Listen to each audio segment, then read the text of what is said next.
સૌપ્રથમ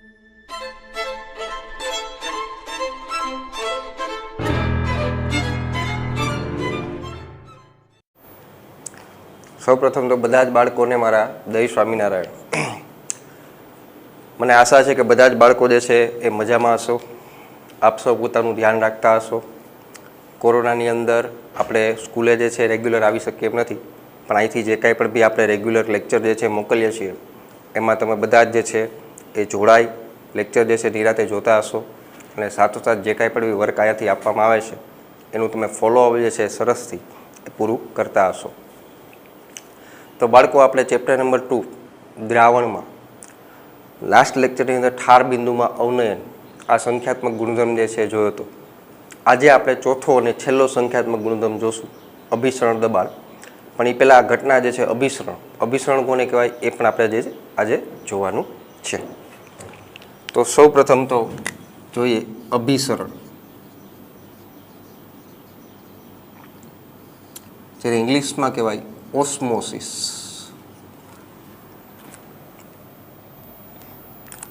આ સમજાવું પહેલાં અમુક ઘટના જોઈ લે. દાખલા તરીકે કોઈ કાચી કેરી હોય એને તમે ક્ષારીય પાણીમાં મૂકો છો તો એનું સંકોચન થશે. શું થશે બાળકો? એનું સંકોચન થશે. આવી રીતના કોઈ મુરઝાયેલા ફૂલ હોય એને તમે તાજા પાણીની અંદર મૂકો તો એ ખીલી ઉઠે છે. શું થાય છે?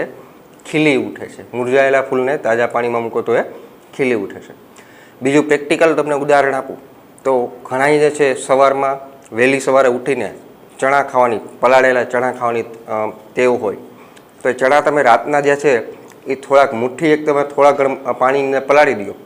સવારમાં તમે જ્યારે ત્યારે પણ એ જોશો તો એ મોટી સાઇઝ થઈ ગઈ એવું તમને લાગશે, કે જે ચણા નાના નાના હતા એની સાઇઝ છે સવારે તમે જુઓ તો મોટી થઈ ગઈ હશે. તો આ બધી વસ્તુ શું કામ થાય છે? તો કે આના માટે અભિસરણ ઘટના જે છે એ જવાબદાર છે. શું જવાબદાર છે? અભિસરણ ઘટના.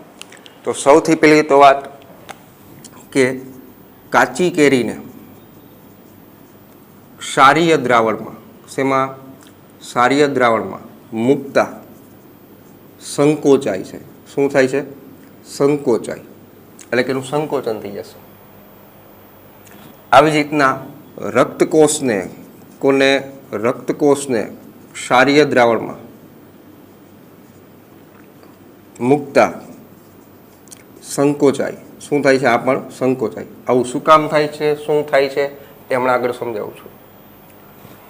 ત્રીજું મેં તમને ઉદાહરણ એક આપ્યું કે ભાઈ મુરઝાયેલા અથવા કરમાયેલા ફૂલ હોય, કરમાયેલા ફૂલોને તાજા પાણીમાં મૂકતા ખીલી ઉઠે છે. તો બધી જ જે ઘટના થાય છે એમાં થાય છે શું?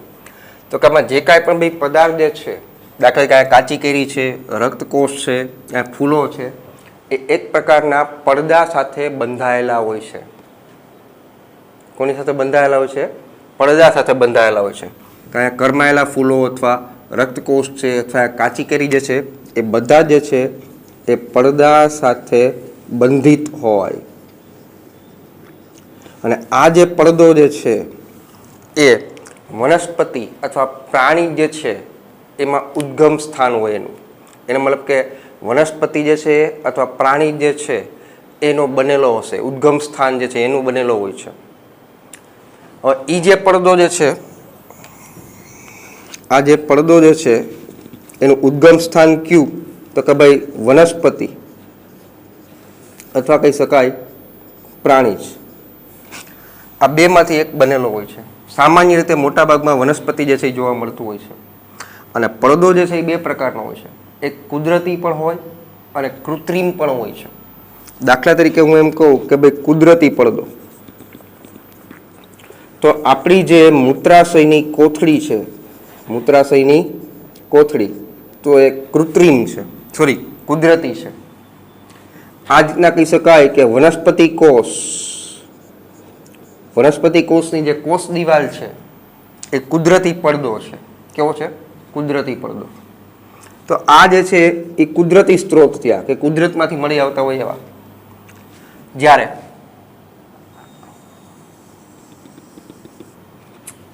કૃત્રિમ પડદોની વાત કરું, કૃત્રિમ એટલે કે આર્ટિફિશિયલ, માનવ સર્જિત હોય એવા, તો આનું ઉદાહરણ આપવું હોય તો આપી શકાય સામાન્ય ફિલ્ટર પેપર અથવા પાર્ચમેન્ટ પેપર અથવા સેલોફેન પેપર વગેરે. આ બધા જે છે એ કૃત્રિમ પડદો છે એના ઉદાહરણ છે. કૃત્રિમ એટલે કે સંપૂર્ણ માનવ સર્જિત, કુદરતી કે કુદરતમાંથી આપણને મળતું હોય એવું. આપણી મૂત્રાશયની કોથળી જે છે એ પણ એક કુદરતી પડદો છે. પણ એ પડદો કેવો છે તો કે એ પડદો હોય છે એ સામાન્ય રીતે અર્ધપારગમ્ય પડદો કહેવાય. કેવો કહેવાય? અર્ધપારગમ્ય પડદો. અર્ધપારગમ્ય પડદો, જેને ઇંગ્લિશમાં કહેવાય સેમી પરમિએબલ મેમ્બ્રેન. અર્ધપારગમ્ય પડદો, નામ ઉપરથી ખબર પડી જાય. અર્ધ મીન્સ અડધું, કે જ્યારે ક્યારેક પણ પડદામાંથી દ્રાવણને પસાર કરવામાં આવે ત્યારે માત્ર ને માત્ર દ્રાવકને પસાર થવા દેશે, પરંતુ કિંતુ લેકિન બટ પણ એ દ્રાવ્યને પસાર થવા દેતું નથી. ટૂંકમાં જેમાંથી દ્રાવક પસાર થઈ શકે પરંતુ દ્રાવ્ય પસાર ન થઈ શકે એને કહેવાય અર્ધપારગમ્ય પડદો. સિમ્પલ ઉદાહરણ આપું. સવારે આપણે ઉઠીને ચા પીએ તો ચા બનાવતી વખતે આપણી જે ગળણી હોય, ગળણી, તો એ ચાને પસાર થવા દે છે, પરંતુ ભૂકી છે એ પસાર થતી નથી. તો ભૂકી પસાર નથી થતી, ચા પસાર થઈ જાય છે, તો એ ગળણી જે છે આપણી, એની જે જારી છે એ એક અર્ધપારગમ્ય પડદાનું ઉદાહરણ છે. સો અર્ધપારગમ્ય પડદો કોને કહેવાય? કે જ્યારે ક્યારેય પણ એમાંથી દ્રાવણ પસાર કરવામાં આવે ત્યારે એ માત્ર ને માત્ર દ્રાવકને પસાર થવા દેશે, પરંતુ કિંતુ લેકિન દ્રાવ્યને પસાર થવા દેતી નથી. તો આને કહેવાય અર્ધપારગમ્ય પડદો. ખ્યાલ આવે છે બાળકો? અને અર્ધપારગમ્ય પડદો જે છે એ સામાન્ય રીતે જાળીદાર રચના ધરાવતું હોય, કે જેમાં અતિ સૂક્ષ્મ છિદ્રો જે છે એને જોવા મળે છે. ટૂંકમાં અર્ધપારગમ્ય પડદો જે છે એ અતિ સૂક્ષ્મ છિદ્રો ધરાવતું હોય. હવે એ અતિ સૂક્ષ્મ હોય તો જ કહી શકાય કે એમાંથી છિદ્રોમાંથી એનાથી મોટી પદાર્થ હશે તો એ પસાર નહીં થાય, પણ એનાથી નાનું પદાર્થ હશે તો એ પસાર થઈ જશે. જેમ કે મેં તમને ઉદાહરણ આપ્યું કે ભાઈ આપણી જે ચા બનાવવાની જે ગળણી છે તેમાંથી ચા પસાર થઈ જાય છે, તો એ છિદ્રો હશે તો જ પસાર થઈ શકતું હોય, પણ ભૂકી જે છે એ પસાર થઈ શકતી નથી. બરાબર? સો એવું જ અહીંયા છે કે દ્રાવણ જે છે એમાંથી દ્રાવ્ય નહીં પસાર થાય, પણ દ્રાવકને પસાર થઈ જશે. દ્રાવક શું કામ પસાર થાય છે? કારણ કે આ જે અર્ધપારગમ્ય પડદો જે છે એ એક સતત સીટ જેવું હોય છે. કેવું છે? સતત સીટ જેવું, કે જેમાં જાળીદાર રચના સાથે સાથે અતિ સૂક્ષ્મ છિદ્રો હોય છે, અને એ છિદ્રોમાંથી દ્રાવકના અણુ પસાર થઈ શકે, પરંતુ દ્રાવ્યના અણુ પસાર થઈ શકતા નથી. ખ્યાલ આવે છે બાળકો? ટપો પડ્યો? સો અર્ધપારગમ્ય પડદો ઇંગ્લિશમાં કહેવાય સેમી પરમિએબલ મેમ્બ્રેન. અર્ધ મીન્સ અડધું, એકને પસાર થવા દેશે, બીજાને ગહીને ના પાડે કે નહીં થવા દો. ખ્યાલ આવ્યો બાળકો? ઓકે. બીજું, અભિસરણની ઘટના કહેવાય કોને? તો કે જ્યારે દ્રાવક અને દ્રાવણ વચ્ચે અર્ધપારગમ્ય પડદો મૂકવામાં આવે ત્યારે દ્રાવકનો સ્વયંભૂ પ્રવાહ દ્રાવકથી દ્રાવણ તરફ થાય, તો આ જે ઘટના છે એને કહેવાય અભિસરણ. પાછું એકવાર કહું છું કે જ્યારે દ્રાવક અને દ્રાવણ વચ્ચે અર્ધપારગમ્ય પડદો મૂકવામાં આવે ત્યારે દ્રાવકનો સ્વયંભૂ પ્રવાહ દ્રાવકથી દ્રાવણ તરફ થાય, અને દ્રાવકથી દ્રાવણ તરફ થતા આ પ્રવાહની ઘટનાને કહેવાય અભિસરણ. શું કહેવાય બાળકો? અભિસરણ. સો જ્યારે દ્રાવક અને દ્રાવણ વચ્ચે અર્ધપારગમ્ય પડદો મૂકવામાં આવે ત્યારે દ્રાવકનો સ્વયંભૂ પ્રવાહ, સ્વયંભૂ એનો મતલબ થાય આપમેળે, દ્રાવકથી દ્રાવણ તરફ થાય જે ઘટનાને અભિસરણ કહેવાય. શું કહેવાય બાળકો? અભિસરણ કહેવાય. આ જે ઘટના છે એને કહેવાય અભિસરણ. દ્રાવકના પ્રવાહની દિશા જે છે એ હંમેશા ચોક્કસ હોય છે, ફિક્સ જ હોય. એ દિશા હું તમને અહીંયા સમજાવી દઉં છું. ટેક્સ્ટબુકમાં નથી એટલે અહીંયા નોંધ કરીને તમારે લખવું હોય તો લખી નાખજો. શું? તો કે દ્રાવકના પ્રવાહની દિશા ક્યાંથી ક્યાં જાય દ્રાવક? તો કે પેલું દ્રાવકથી દ્રાવણ તરફ, દ્રાવકથી દ્રાવણ તરફ. અથવા માની લો કે મારી પાસે બે જુદી જુદી સાંદ્રતા ધરાવતા દ્રાવણ હોય તો ઓછી સાંદ્રતા ધરાવતા દ્રાવણથી વધારે સાંદ્રતા ધરાવતા દ્રાવણ તરફ, ઓછી સાંદ્રતા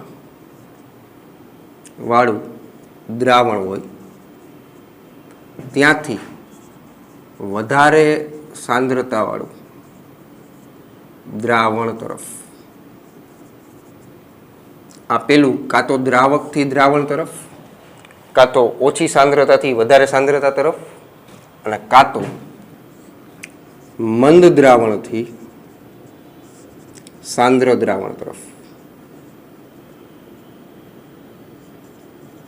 હંમેશા હંમેશા હંમેશા ને હંમેશા મગજમાં રાખજો કે દ્રાવકનો પ્રવાહ કઈ દિશામાંથી કઈ દિશા તરફ જાય? તો કે દ્રાવકથી દ્રાવણ તરફ, અથવા ઓછી સાંદ્રતા ધરાવતા દ્રાવણથી વધારે સાંદ્રતા ધરાવતો દ્રાવણ તરફ, અથવા મંદ દ્રાવણથી સાંદ્ર દ્રાવણ તરફ, મંદ દ્રાવણથી સાંદ્ર દ્રાવણ તરફ. ખ્યાલ આવી ગયો બાળકો? ટપો પડી ગયો? એક સિમ્પલ ઉદાહરણ પણ સાથોસાથ તમને અહીં આપી દઉં કે દાખલા તરીકે હું એમ કહું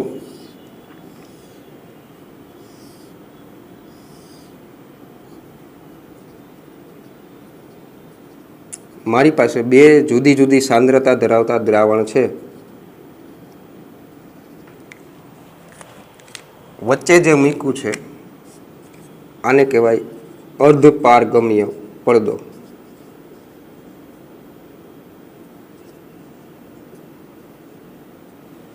આ બાજુ છે એને કહેવાય સાંદ્ર દ્રાવણ, આ બાજુ જે છે એને કહેશું આપણે મંદ દ્રાવણ. બરાબર? વચ્ચે મૂક્યું છે અર્ધપારગમ્ય પડદો. તો અર્ધપારગમ્ય પડદો જે છે એમાંથી દ્રાવકનો પ્રવાહ થશે, પણ એ કઈ દિશાથી થશે? મંદથી સાંદ્ર, ઓછી સાંદ્રતાથી વધારે સાંદ્ર, દ્રાવકથી દ્રાવણ. અહીંયા આપણે મંદ દ્રાવણ આ બાજુ છે, સાંદ્ર દ્રાવણ આ બાજુ છે. તો નિયમ પ્રમાણે કઈ દિશામાંથી કઈ દિશા તરફ જાય? તો કે મંદથી સાંદ્ર તરફ. એનો મતલબ કે આમ જશે દ્રાવકનો પ્રવાહ.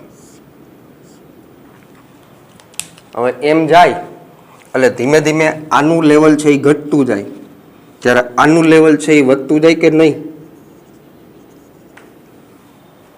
ખબર પડે? અને દ્રાવકનો પ્રવાહ ક્યાં સુધી ચાલુ રહેશે? તો કે જ્યાં સુધી બંને દ્રાવણો વચ્ચે સંતુલન સ્થિતિ પ્રાપ્ત ન થાય ત્યાં સુધી. સો આ જે છે જ્યારે ક્યારેય પણ બંને દ્રાવણ વચ્ચે સંતુલન સ્થિતિ, કઈ સ્થિતિ? સંતુલન સ્થિતિ પ્રાપ્ત ન થાય ત્યાં સુધી દ્રાવકનો પ્રવાહ જે છે એ ચાલુ રહેશે. એકવાર સંતુલન સ્થિતિ પ્રાપ્ત થઈ ગઈ ત્યારબાદ દ્રાવકનો પ્રવાહ છે એ અટકી જશે. તો તમને એ ખબર પડવી જોઈએ કે કઈ દિશામાંથી કઈ દિશા તરફ જશે. એ દિશા મહત્વની છે, એટલા માટે મેં લખી દીધું કે એક બાજુ દ્રાવક છે, બીજી બાજુ દ્રાવણ હોય તો દ્રાવકથી દ્રાવણ તરફ જાય. એક બાજુ મંદ દ્રાવણ છે, બીજી બાજુ સાંદ્ર દ્રાવણ છે તો મંદથી સાંદ્ર તરફ જાય. એક બાજુ ઓછી સાંદ્રતા ધરાવતું દ્રાવણ છે, બીજી બાજુ વધારે સાંદ્રતા ધરાવતું દ્રાવણ છે તો ઓછી સાંદ્રતાથી વધારે સાંદ્રતા તરફ જાય. ખ્યાલ આવે છે? આ દિશા જે છે એ ક્યારેય ભૂલવાની નહીં. અને બે જુદી જુદી સાંદ્રતા ધરાવતા દ્રાવણ વચ્ચે અથવા દ્રાવક અને દ્રાવણ વચ્ચે અર્ધપારગમ્ય પડદો મૂકતા દ્રાવકનો સ્વયંભૂ પ્રવાહ આપમેળે પ્રવાહ થાય. ક્યાંથી ક્યાં થાય? તો કે દ્રાવકથી દ્રાવણ તરફ. અને આ જે ઘટના છે એને કહેવાય અભિસરણ. શું કહેવાય? અભિસરણ. ખ્યાલ આવી ગયો બાળકો? અને અર્ધપારગમ્ય પડદો શું? તો કે માત્ર ને માત્ર દ્રાવકને પસાર થવા દેશે, પરંતુ કિંતુ લેકિન બટ દ્રાવ્યને પસાર થવા દેતો નથી. ના પાડું છું. ખ્યાલ આવી ગયો બાળકો? અર્ધપારગમ્ય પડદો જે છે કુદરતી પણ હોઈ શકે છે અને કૃત્રિમ પણ હોઈ શકે છે. કુદરતી એટલે તો કે કુદરતમાંથી મળી આવતું હોય એવું, અને કૃત્રિમ એટલે માનવ સર્જિત થાય. ખ્યાલ આવી ગયો બાળકો? તો ચાલો બાળકો, આ જે છે એનો સ્ક્રીનશોટ છે એ તમે પાડી લો. ત્યારબાદ આપણે આગળ જે છે કન્ટિન્યુ કરશું.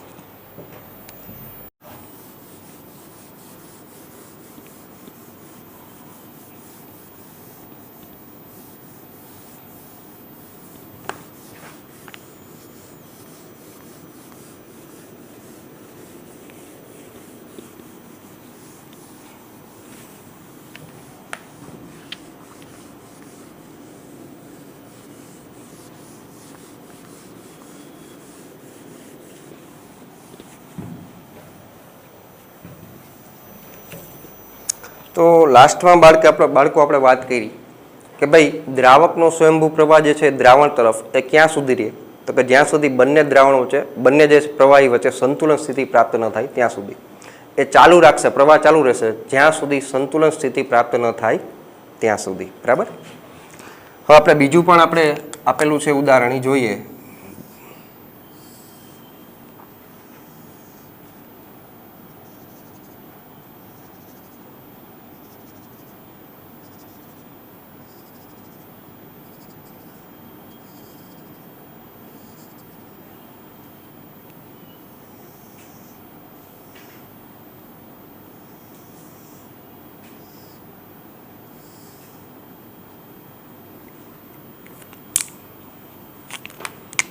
આ જે છે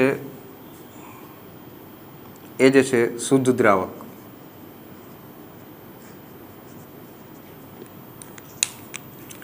આની અંદર આ પાત્ર જે છે આની અંદર ભર્યું છે એ છે દ્રાવણ.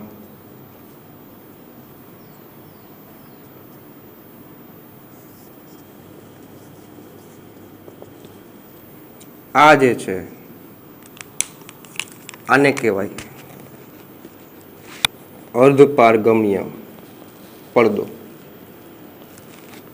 હવે થાય શું? આ અર્ધપારગમ્ય પડદો છે, આ જે છે એ અર્ધપારગમ્ય પડદો છે. અહીંયા એ શુદ્ધ દ્રાવક છે બહાર, અને અંદર છે એ દ્રાવણ છે. તો નિયમ પ્રમાણે અર્ધપારગમ્ય પડદો જે છે એમાંથી દ્રાવકનો પ્રવાહ થાય. દ્રાવકનો પ્રવાહ થાય એટલે અહીંનું પ્રવાહી જે છે દ્રાવક જે છે એ અંદર જશે કે નહીં? તેના હિસાબે અહીંયાથી લેવલ જે છે એ વધતું જશે. અહીંયા જે હાઈટ જે છે ધીમે ધીમે આની એ વધતી જશે, અને અહીંયા જે દબાણ જે છે જેને પાઈથી બતાવાય, that is equal to H rho G. H જે છે એ હાઈટ છે, આઈસી હાઈટ જે છે એ, અને અભિસરણ દબાણ પાઈથી બતાવાય છે જેને કહેવાય એચ રો જી.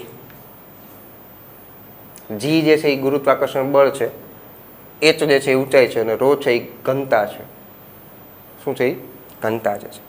અને પાઈ જે બતાવ્યું છે એ પાઈને કહેવાય અભિસરણ દબાણ. શું કહેવાય? અભિસરણ દબાણ.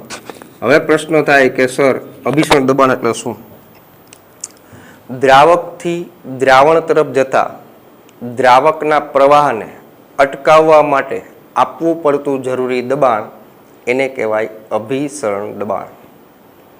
પાછું એક કહું છું, દ્રાવકથી દ્રાવણ તરફ જતા દ્રાવકના પ્રવાહને અટકાવવા માટે આપવું પડતું દબાણ એને કહેવાય અભિસરણ દબાણ. સો અભિસરણ દબાણ જે છે, પહેલી વાત, અભિસરણ દબાણ જે છે ને એને દર્શાવાય પાઈ વડે. શેના વડે બતાવાય? પાઈ વડે. જ્યાં બતાવેલું છે. સો એની વ્યાખ્યા આપવી હોય તો આપી શકાય કે દ્રાવકથી દ્રાવણ તરફ જતા દ્રાવકના સ્વયંભૂ પ્રવાહને અટકાવવા માટે આપવું પડતું દબાણ એટલે અભિસરણ દબાણ. તો ભાઈ દ્રાવકથી દ્રાવણ તરફ ઈ જાય છે, એ પ્રવાહ અટકાવવો છે. એ અટકાવવા માટે હું જે કાંઈ પણ વધારાનું દબાણ આપીશ એ દબાણને કહેવાય અભિસરણ દબાણ, જે દર્શાવાય પાય વડે. શેના વડે બતાવાય? પાય વડે. બીજી વસ્તુ, સિમ્પલ ભાષામાં અને દેશી ભાષામાં અભિસરણ દબાણની વ્યાખ્યા આમ પણ આપી શકાય કે અભિસરણની ઘટનાને અથવા અભિસરણની પ્રક્રિયાને બંધ કરવા માટે, અભિસરણની ઘટનાને અટકાવવા માટે, બંધ કરવા માટે આપવું પડતું જરૂરી દબાણ એટલે અભિસરણ દબાણ. બરાબર. તો બીજી વ્યાખ્યા આમ પણ આપી શકાય કે અભિસરણની ઘટનાને અટકાવવા માટે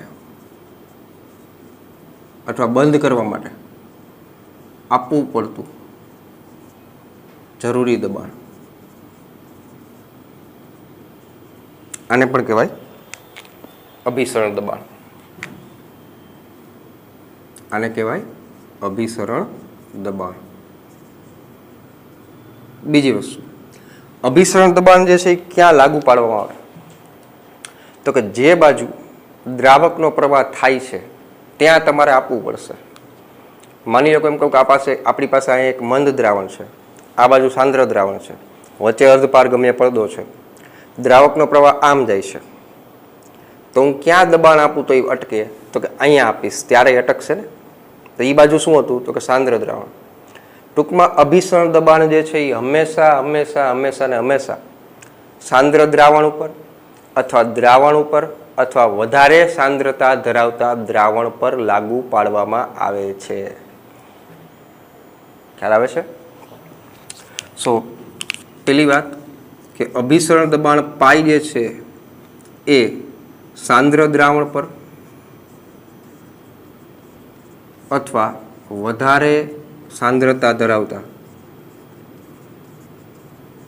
દ્રાવણ પર અથવા ખાલી દ્રાવણ પર લાગુ પાડવામાં આવે છે. અભિસરણ દબાણ ક્યાં લાગુ પાડવામાં આવે? તો કે જે દ્રાવણની સાંદ્રતા વધારે હોય એ બાજુ અભિસરણ દબાણ જે છે એ લાગુ પાડવામાં આવે છે. ખ્યાલ આવ્યો બાળકો? હવે જોવા એવું મળે છે કે ભાઈ નિયત તાપમાને અતિ મંદ દ્રાવણ માટે અભિસરણ દબાણ જે છે એ મોલર સાંદ્રતાના સમપ્રમાણમાં હોય છે. કે નિયત તાપમાને અતિ મંદ દ્રાવણ માટે અભિસરણ દબાણ જે છે એ મોલર સાંદ્રતા, દ્રાવણની મોલર સાંદ્રતાના સમપ્રમાણમાં હોય. જેના માટેનું સૂત્ર પણ જે છે આપણી પાસે કે અભિસરણ દબાણ પાઈ is equal two CRT. T તાપમાન છે, આર સાર્વત્રિક અચળાંક છે, સી દ્રાવણની મોલર સાંદ્રતા અને પાઈ અભિસરણ દબાણ. જ્યાં ટી જે છે એ તાપમાન છે, આર વાયુ અચળાંક અથવા સાર્વત્રિક અચળાંક, સી જે છે એને કહેવાય મોલર સાંદ્રતા. પણ ભાઈ મોલર સાંદ્રતા સી, પરંતુ કિંતુ લેકિન બટ સાંદ્રતા સી ઇઝ ઇક્વલ ટુ લખાય N/V, જ્યાં N એટલે મોલ અને આ જે છે કદ એ લીટરમાં હોય. સો સાંદ્રતા મોલારિટી એટલે મોલ પ્રતિ લીટર થઈ ગયું. તો હું સી ને બદલે N/V પણ લખી શકીશ. સો ધેરફોર આ સૂત્ર થઈ જશે પાઈ is equal two N/V RT. શું કર્યું ભાઈ? તો કે સાંદ્રતા સી છે, સાંદ્રતા સી મોલારિટીમાં, તો મોલ પ્રતિ લીટર. સો N/V કર્યું છે. હવે N એટલે મોલ, મોલ એટલે શું થાય? તો કે ભાઈ mall N is equal two દળના છેદમાં આણ્વીય દળ. દળને બતાવો W થી, આણ્વીય દળને બતાવો M થી. તો ધેરફોર આ સૂત્ર આમ પણ લખી શકાય પાઈ બરાબર W/mV ઇન્ટુ RT. W દ્રાવ્યનું દળ છે અને M દ્રાવ્યનું આણ્વીય દળ છે. બરાબર. V દ્રાવણનું કદ, R સાર્વત્રિક અચળાંક અને T તાપમાન. તો જો બાળકો અહીંયા હું M ને કરતા બનાવું તો આ સૂત્ર આમ પણ લખી શકાય WRT/πV. આને આમ લઈ ગયા, આને આમ લઈ ગયા છે. સો આ રીતના અજ્ઞાત પદાર્થનું અથવા દ્રાવ્યનું આણ્વીય દળ છે એ આ સૂત્ર પ્રમાણે મેળવી શકાય. ખ્યાલ આવ્યો બાળકો? આ જે છે એ તમારું સંખ્યાત્મક ગુણધર્મ પાઈ છે. હવે જે હમણાં આના પછીમાં હું કરાવું છું એ એમસીક્યુ માટે તમારે ખાસ ઉપયોગી છે. અહીંયા 4 સંખ્યાત્મક ગુણધર્મ જે છે એ પૂરા થાય છે. હજી આમાં થોડુંક ટોપિક બાકી છે, બરાબર છે, એ હું કરાવી દઉં છું. પછી જે અગત્યનું જે છે એ આગળ વધીએ. આ તમારું ફાઇનલ સૂત્ર જે છે આવી ગયું છે અભિસરણ દબાણનું. એમાં એમને મેં કરતા બનાવ્યું છે એટલે WRT/πv. ખ્યાલ આવી ગયો બાળકો? તો ચાલો બાળકો બધા જ જે છે આનો સ્ક્રીનશોટ છે પાડી લો, ત્યારબાદ આપણે આગળ વધશું. બીજી વસ્તુ એ તમને ચોખવટ કરીને કહી દઉં કે તમારી ટેક્સ્ટબુકમાં એ W2/m2 આપ્યું છે.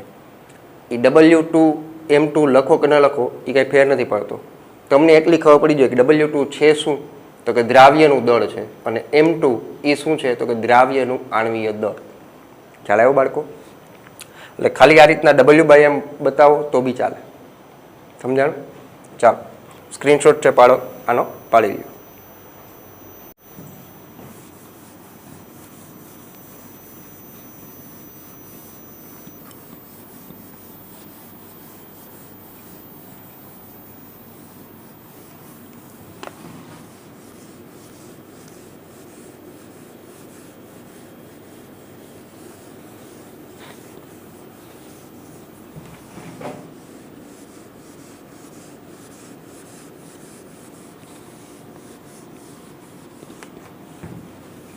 તો બાળકો આ જુઓ, હવે તો બાળકો આપણે 4 સંખ્યાત્મક ગુણધર્મો છે એ જોઈ લીધા છે.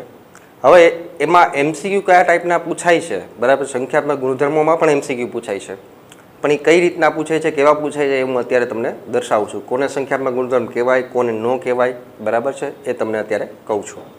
તો સૌથી પહેલાં સંખ્યાત્મક ગુણધર્મો 4 છે. કેટલા છે? 4.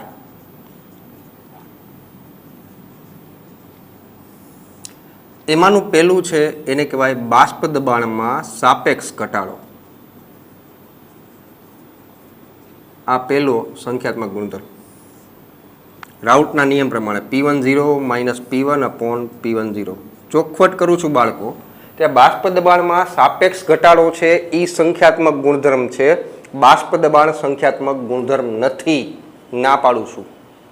જે સંખ્યાત્મક ગુણધર્મ છે એ આ છે, બાષ્પ દબાણમાં સાપેક્ષ ઘટાડો, બરાબર? બાષ્પ દબાણ સંખ્યાત્મક ગુણધર્મ નથી, આ પહેલી વાત, બરાબર? ઓકે, ટૂંકમાં આ જે છે એ સંખ્યાત્મક ગુણધર્મ છે, બરાબર? બીજું, ઉત્કલન બિંદુમાં ઉન્નયન, જેને દર્શાવીએ છીએ આપણે ડેલ્ટા ટીબી થી. ડેલ્ટા ટીબી આ સંખ્યાત્મક ગુણધર્મ છે. ખાલી ટીબી એટલે કે ખાલી ઉત્કલન બિંદુ સંખ્યાત્મક ગુણધર્મ નથી, ના પાડું છું, બરાબર છે? એટલે આવા પણ એમસીક્યુ હોય છે, એટલે હું તમને કહું છું. ઉત્કલન બિંદુ એટલે કે ખાલી ટીબી એ સંખ્યાત્મક ગુણધર્મ નથી, પણ ડેલ્ટા ટીબી ઉત્કલન બિંદુમાં ઉન્નયન આ સંખ્યાત્મક ગુણધર્મ છે, બરાબર? તો આ બીજી વાત. ત્રીજું, ઠાર બિંદુમાં અવનયન એટલે કે ડેલ્ટા ટીએફ. ચોખવટ, ઠાર બિંદુમાં અવનયન છે એ સંખ્યાત્મક ગુણધર્મ છે, ખાલી ઠાર બિંદુ સંખ્યાત્મક ગુણધર્મ નથી. ડેલ્ટા ટીએફ સંખ્યાત્મક ગુણધર્મ છે, ખાલી ટીએફ સંખ્યાત્મક ગુણધર્મ નથી. અને ચોથું, અભિસરણ દબાણ, જે આજે આપણે જોયું, પાઈ, ખાલી પાઈ, ડેલ્ટા પાઈ નહીં, ખાલી પાઈ સંખ્યાત્મક ગુણધર્મ છે, ડેલ્ટા પાઈ સંખ્યાત્મક ગુણધર્મ નથી. ખ્યાલ આવ્યો બાળકો? તો ક્યાં ક્યાં સંખ્યાત્મક ગુણધર્મ નથી એવા તો કે બાષ્પ દબાણ સંખ્યાત્મક ગુણધર્મ નથી, ટીબી સંખ્યાત્મક ગુણધર્મ નથી, ટીએફ સંખ્યાત્મક ગુણધર્મ નથી, અને ડેલ્ટા પાઈ આ જે છે એ સંખ્યાત્મક ગુણધર્મ નથી, ના પાડું છું, બરાબર? આ જે છે એ આ છે 4 સંખ્યાત્મક ગુણધર્મ, બરાબર? તો આ એમસીક્યુમાં ઉપયોગી થશે. બીજું, તમને કાંઈ ગોલ્ડન ફોર્મ્યુલા, ગોલ્ડન સૂત્ર આપું છું.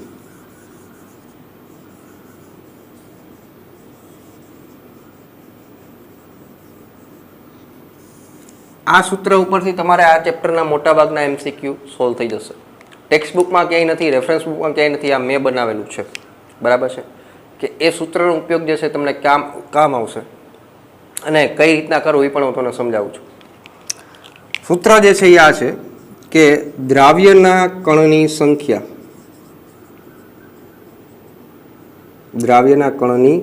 સંખ્યા સમપ્રમાણમાં ઉત્કલન બિંદુ અને અભિસરણ દબાણ વ્યસ્ત પ્રમાણમાં ઠાર બિંદુ અને બાષ્પ દબાણ. આનો મતલબ શું થયો કે જેમાં દ્રાવ્યના કણની સંખ્યા વધારે હશે એના ઉત્કલન બિંદુ અને અભિસરણ દબાણ પણ વધારે હશે, પણ એના ઠાર બિંદુ અને બાષ્પ દબાણ છે એ ઓછા હશે. પાછું એકવાર, દ્રાવ્યના કણની સંખ્યા સમપ્રમાણમાં ઉત્કલન બિંદુ અને અભિસરણ દબાણ, ત્યારે વ્યસ્ત પ્રમાણમાં ઠાર બિંદુ અને બાષ્પ દબાણ. જેમાં દ્રાવ્યના કણની સંખ્યા વધારે એનું ઉત્કલન બિંદુ અને અભિસરણ દબાણ વધારે હશે, જ્યારે એના ઠાર બિંદુ અને બાષ્પ દબાણ સૌથી ઓછા હશે. તો આનો ઉપયોગ ક્યાં કરવાનો સર? MCQ તમે કીધું પૂછાય કઈ રીતના? દાખલા તરીકે તમને 4 ઓપ્શન આપ્યા છે. 0.1 મોલલ glucose, B 0.1 મોલલ NaCl, C 0.1 મોલલ BaCl2, D 0.1 મોલલ AlCl3. પ્રશ્ન છે કે 4 માંથી કયા દ્રાવણનું ઉત્કલન બિંદુ વધારે છે, તો શું કરવાનું? તો ચારેયમાં દ્રાવ્યના કણની સંખ્યા જોવાની. ઈ કેમ જોવાની? ગ્લુકોઝ એક એવું છે કે જેનું સુયોજન કે વિયોજન નથી થતું. સુયોજન એટલે ભેગું થવું અને વિયોજન એટલે છૂટું પડવું. આ પહેલી વાત. બરાબર? એનો મતલબ કે જેટલા કણ પહેલા હતા એટલા જ કણ પછી રહેશે. એટલે ગ્લુકોઝ માટે આપણે કણની સંખ્યા લઈએ છીએ 1. NaCl છે તો NaCl માંથી કેમ છૂટું પડે? તો કે Na પ્લસ અને Cl માઇનસ. કેટલા કણ થયા? તો કે 1 + 1 ટોટલ કેટલા કણ થયા? તો કે 2. એક Na પ્લસ અને બીજું Cl માઇનસ એટલે 2 કણ થયા. ત્રીજું છે BaCl2 જેને આમ છૂટું પડાય Ba2 પ્લસ અને આ જે છે ને આમ છૂટું પડાય 2Cl માઇનસ, કારણ કે Cl માઇનસ 1 જ હોય. એક બેરિયમનો આયન અને 2 ક્લોરીનના આયન, ટોટલ તમે જોવા જાઓ તો 1 + 2 ટોટલ થયા 3 કોણ. અને AlCl3 છે તો એમાં Al3 પ્લસ 3Cl માઇનસ, એક એલ્યુમિનિયમનો આયન અને 3 ક્લોરીનના આયન. સો એલ્યુમિનિયમનો 1, 3 ક્લોરીનના 1 + 3 ટોટલ કેટલા થયા? 4. પ્રશ્ન છે કે નીચેનામાંથી કયા દ્રાવણનું ઉત્કલન બિંદુ વધારે છે? તો જેમાં દ્રાવ્યના કણની સંખ્યા એનું ઉત્કલન બિંદુ વધારે, તો તમારો જવાબ આવશે D. પ્રશ્ન છે નીચેનામાંથી કયા દ્રાવણનું અભિસરણ દબાણ વધારે? જેમાં દ્રાવ્યના કણની સંખ્યા વધારે એનું અભિસરણ દબાણ વધારે. અગેઇન તમારો જવાબ આવશે D, કારણ કે આમાં 4 સંખ્યા છે, આ 3 છે, આ 2 છે, આ 1 છે. પ્રશ્ન છે નીચેનામાંથી કયા દ્રાવણનું ઠાર બિંદુ સૌથી ઓછું છે? તો અગેઇન આન્સર આવશે D. ઓછું કોનું હોય? જેમાં દ્રાવ્યના કણની સંખ્યા વધારે હોય. પ્રશ્ન છે નીચેનામાંથી કયા દ્રાવણનું બાષ્પ દબાણ સૌથી ઓછું છે? અગેઇન આન્સર આવશે D. કેમ? દ્રાવ્યના કણની સંખ્યા વધારે એનું બાષ્પ દબાણ ઓછું. પણ પ્રશ્ન છે કે નીચેનામાંથી કયા દ્રાવણનું બાષ્પ દબાણ સૌથી વધારે છે? તો આન્સર આવશે A. જેમાં દ્રાવ્યના કણની સંખ્યા ઓછી એના બાષ્પ દબાણ વધારે. સો આન્સર આવશે A. અહીંયા દ્રાવ્યના કણની સંખ્યા 1 જ છે. નીચેનામાંથી કયા દ્રાવણનું ઠાર બિંદુ સૌથી વધારે છે? Again A. નીચેનામાંથી કયા દ્રાવણનું ઉત્કલન બિંદુ સૌથી ઓછું છે? Again A. ઓછું કોનું? જેમાં દ્રાવ્યના કણની સંખ્યા ઓછી. અને નીચેનામાંથી કયા દ્રાવણનું અભિસરણ દબાણ સૌથી ઓછું છે? જેમાં દ્રાવ્યના કણની સંખ્યા ઓછી એનું ઓછું. તો આન્સર આવશે A. ખ્યાલ આવ્યો?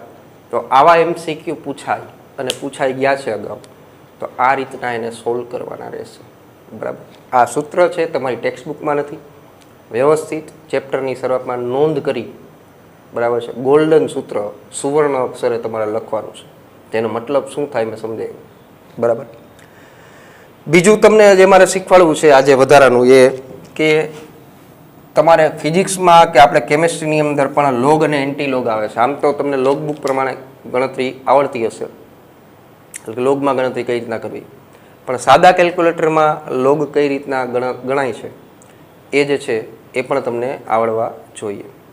તો સાદા કેલ્ક્યુલેટરમાં લોગની ગણતરી માટેનું સૂત્ર જે છે એ અહીંયા આપું છું. એ સૂત્રના મદદથી તમે સાદા કેલ્ક્યુલેટરમાં પણ કોઈ પણ કિંમતનો લોગ જે છે અથવા એન્ટી લોગ જે છે એ ગોતી શકશો. બરાબર? તો બાળકો લોગ માટેનું તમે સૂત્ર છે એ લખો. પહેલાં લોગ સાદા કેલ્ક્યુલેટરમાં કઈ રીતના ગણતરી કરવી, તો કે લોગની ગણતરી કરવા માટે જે કિંમત છે એનું 13 વખત રૂટ લેવાનું છે. શું લેવાનું છે? 13 વખત રૂટ. -1 × 3558. બરાબર છે? આ તમે કરશો એટલે કોઈ પણ કિંમતનો લોગ જે છે એ સાદા કેલ્ક્યુલેટરમાં તમે ગણતરી કરી શકશો. અને બીજું છે એન્ટી લોગ. એન્ટી લોગનો મતલબ થાય લોગનું ઓપોઝિટ, લોગનું વિરુદ્ધ. તો જે આપણે લોગમાં કર્યું છે એનું ઊંધું કરવાનું છે. એનો મતલબ પેલા કોઈ બી કિંમત જે જેનો તમારે એન્ટી લોગ જોઈએ છે ભાંગા 3558 +1 અને 13 વખત ગુણાકાર કરવાનો છે.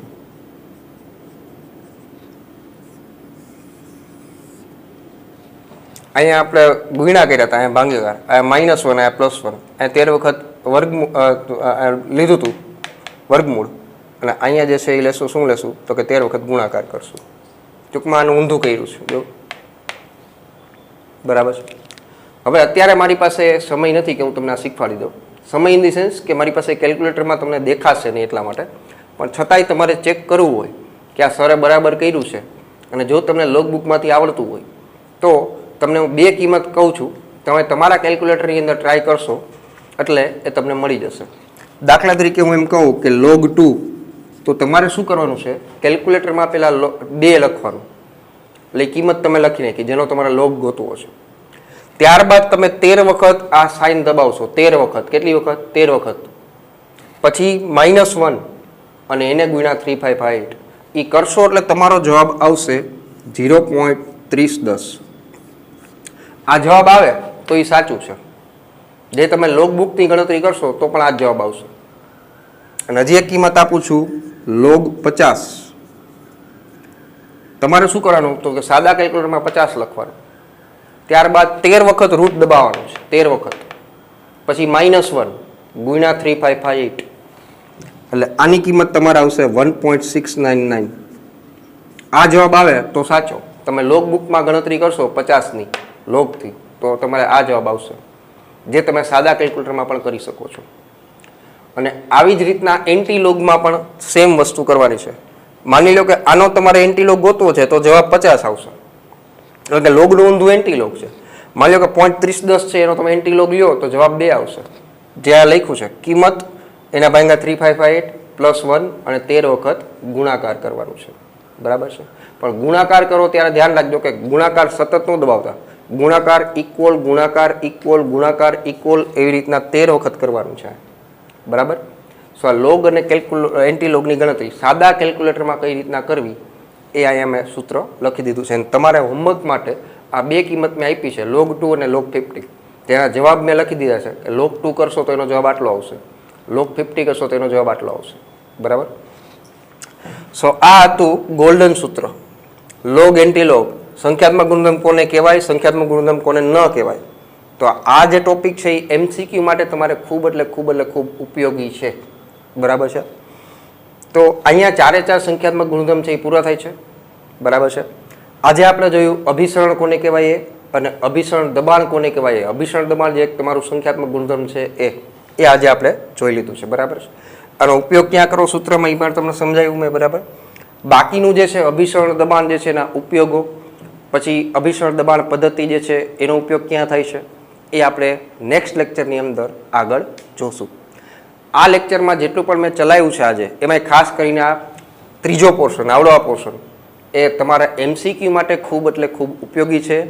ટેક્સ્ટબુકની અંદર બધી વસ્તુ નોંધ કરી લેશો. આ વસ્તુઓ ટેક્સ્ટબુકમાં આપેલી નથી, એટલે ખાસ આ નોંધ કરીને લખજો. બરાબર? જેવું આ ચેપ્ટર પૂરું થશે ત્યારબાદ આ ચેપ્ટરને લગતા રિલેટેડ એમસીક્યુઝ છે, એટલે કે JEE નીટ બરાબર છે, ગુજકેટ માટેના એમસીક્યુઝ છે એ હું તમને કરાવીશ. ચેપ્ટર હવે 3 થી 4 લેક્ચરની અંદર પૂરું થઈ જશે. નેક્સ્ટ લેક્ચરની અંદર 4 એ 4 સંખ્યાત્મક ગુણધર્મ જે છે એમના દાખલાઓ જે છે એ મારે તમને કરાવવાના છે. એ દાખલા જે છે એ આપણે કરશું. બરાબર, તો આજના દિવસે આ માત્ર ને માત્ર આટલું રાખીએ છીએ. ફરી પાછા બધા જ બાળકોને મારા જય સ્વામિનારાયણ. અને બાળકો આનો સ્ક્રીનશોટ છે તમે પાડી લેજો, ટેક્સ્ટબુકમાં નોંધ કરી લેશો.